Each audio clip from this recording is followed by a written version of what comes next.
Sebelumnya marilah kita panjatkan puji dan syukur kepada Allah Subhanahu wa taala yang telah memberikan pada kita nikmat iman dan Islam ya, yang mana kali ini kita masih bisa diberikan kesempatan dalam menyaksikan ya atau belajar bersama di sesi diseminasi VCT Jabar Batch 6 dengan topik publikasi digital dengan Canva. Junjungan kita Nabi besar Muhammad SAW, kemudian juga tak lupa kepada keluarganya, sahabatnya, dan sampai kepada kita selaku pengikut ajarannya. Baik Bapak Ibu yang kami hormati ya, dan peserta yang saya sayangi ya, di sini adalah sesi diseminasi akan di hari Rabu 9 April 2020. Saya akan coba sengaja dipaparkan tentang aplikasi publikasi desain grafis ya, desain grafis yang menggunakan medianya aplikasi Canva. Aplikasi yang diambil karena di sini banyak sekali kelebihan dan juga praktis ya, salah satu handphone maupun di laptop ya, seperti itu. Jadi ini aplikasinya berbasis Android dan juga berbasis web ya. Baik, Bapak Ibu sekalian, langsung saja untuk mengefektifkan tampilan dari konten PPT-nya. Saya akan coba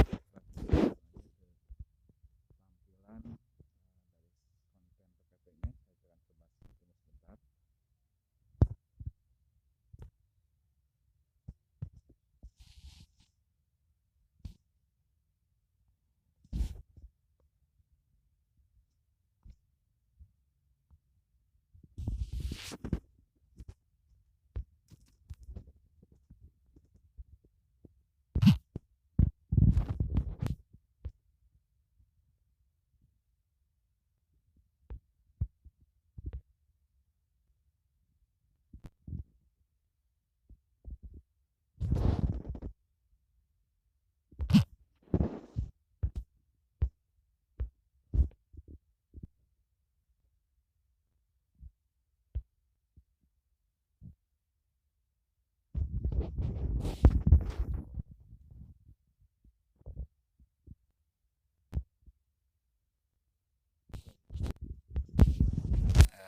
Bapak Ibu sekalian, yang pertama, sebelumnya nama saya Sigit Dwi Prasojo ya. Kita terus sebentar.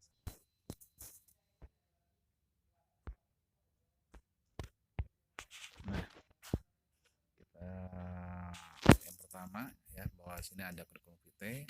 Nama saya Sigit Dwi Prasojo, bisa dipanggil Sigit, kemudian lahir di Temanggung 20 Oktober tahun 1981. Kemudian untuk nomor 85819538859 dan instansi di SMK Negeri 4 Bandung dan alamat di daerah Rancaikek. Kita masuk saja untuk penjelasannya, paparannya, bahwa kita lihat dari segi pengertian terlebih dahulu dari judul ya. Saya sengaja ngambil judulnya publikasi digital dengan Canva ya. Jadi ada 3 kata yang tertera di sana untuk publikasi, satu salinan. Ya. Nah, di sini jadi publikasi itu kita atau salah satu kegiatan ya, kegiatan untuk menyampaikan informasi dari kita ke orang lain. Kemudian adalah yang kedua kata digital. Digital ini penggambaran ya, atau penggambaran satu keadaan. Ya, bisa saja kalau misalkan contoh lampu saja menyala dan tidak menyala ya, atau on off, ada angka dan 0 dan ada 1. Kemudian Canva sendiri merupakan aplikasi desain grafis online yang mudah untuk digunakan ya. Bahkan untuk pemula juga sudah bisa ya. Sangat dianjurkan. Baik, sekarang lanjutkan. Di sini tip and trick ya, tip and trick sebelum kita menggunakan aplikasi Canva. Yang pertama, diharapkan atau disarankan silakan melakukan pendaftaran biasa dengan cara mengisi formulir. Nanti ada verifikasi data dan juga ada balasan dari pendaftaran kita melalui email. Setelah sukses terdaftar, yang kedua silakan tipnya untuk memahami terlebih dahulu fitur-fitur yang digunakan di sana ya. Fitur-fiturnya mudah sekali ya, dan apa ya, atau kita bisa berkreasi sendiri. Kita harus mempelajari setiap aspek dalam halaman Canva, hindari terjebak dalam elemen dasar desain, konsentrasi diri harus selalu pada tujuan dan utama ya. Nah, kemudian juga kita harus paham akan konsep dasar meliputi pemilihan warna, tata letak dan sebagainya ya. Kemudian yang ketiga, pilih warna yang lebih cenderung kita ya, maksimal 3 atau mungkin kurang. Kemudian juga untuk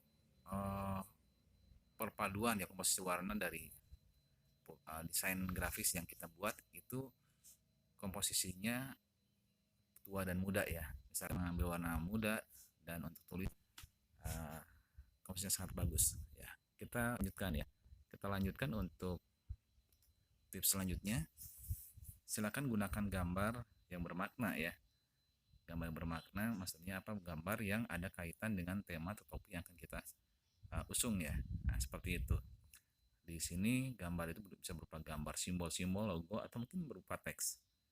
Teks berupa data utama, kemudian gambar mampu menciptakan dampak emosional pada desain yang kita buat.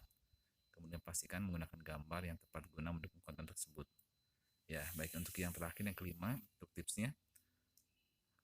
Canva ini itu sudah memenuhi aturan berlaku ya. Maksudnya yang pertama bisa digunakan oleh semua kalangan, semua umur ya, dari muda sampai tua itu bisa. Kemudian mudah juga digunakan, dan yang utama itu biayanya gratis. Oke ya. Kenapa? Salah satu kelebihan dari Canva supaya bisa digunakan ya. Kita lanjutkan. Nah, kita lihat di sini ada beberapa urutan ya, urutan dari mulai 1 sampai sekian langkah-langkah dalam penggunaan aplikasi Canva. Yang pertama, kita ulang kembali, ini disediakan untuk pendaftar pertama itu diberikan tempat penyimpanan data gratis sebanyak 1 GB ya. Oke, kemudian yang selanjutnya, memilih desain background ya, memilih background, kemudian mengedit background. Setelah itu menambahkan teks, dan setelah semuanya jadi, nah, kita lihat selanjutnya. Nah, ini dia ya. Ini salah satu contoh publikasi digital atau desain grafis yang sudah dibuat ya. Ini namanya flyer ya. Namanya flyer.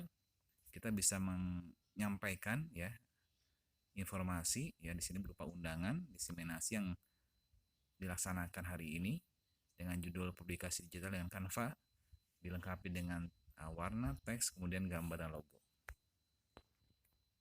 Oke ya. Kemudian dari Canva sendiri, di sini juga tidak lepas dari yang namanya kelebihan dan kekurangan ya. Untuk kelebihannya bahwa aplikasi Canva bisa digunakan di komputer handphone, kemudian juga interface-nya tampilannya lengkap, simpel juga ya, bisa digunakan untuk membuat desain ya, untuk keperluan digital maupun fisik. Kemudian juga fitur lengkap ya, toolnya juga berbasis website, mudah ya, hasil desainnya otomatis tersimpan juga, dan banyak sekali kelebihan yang lainnya. Oke. Kemudian dari kelebihan ada juga yang namanya kekurangan ya. Kekurangan di sini pertama itu berbasis web Android itu perlu kuota ya, perlu jaringan. Nah, kemudian yang kedua, jadi kinerja Canva itu akan berpengaruh sekali terhadap gangguan atau lemotnya sinyal yang ditangkap di handphone atau komputer kita ya. Nah, itu kekurangan dan kelebihannya. Baik, untuk paparannya dicukupkan terlebih dahulu seperti itu. Saya mengajak kepada para peserta sekalian untuk mencoba ya, dari mulai yang sederhana, dari pengalaman pertama sampai selanjutnya ya. Di sini gratis ya, kemudian juga lebih mudah juga ya. Ayo kita semangat untuk membuat desain grafis. Baik, apabila tidak ada sebelumnya dari pertanyaan. Nah, Baik, kalau tidak pertanyaan, dicukupkan dulu untuk paparannya ya. Untuk paparannya sampai sini. Untuk terakhir, kurang lebihnya saya mohon maaf. Kurangnya berasal dari saya pribadi, kemudian kelebihannya berasal dari Allah. Akhirul kalam, wabillahi taufiq wal hidayah. Wassalamualaikum warahmatullahi wabarakatuh.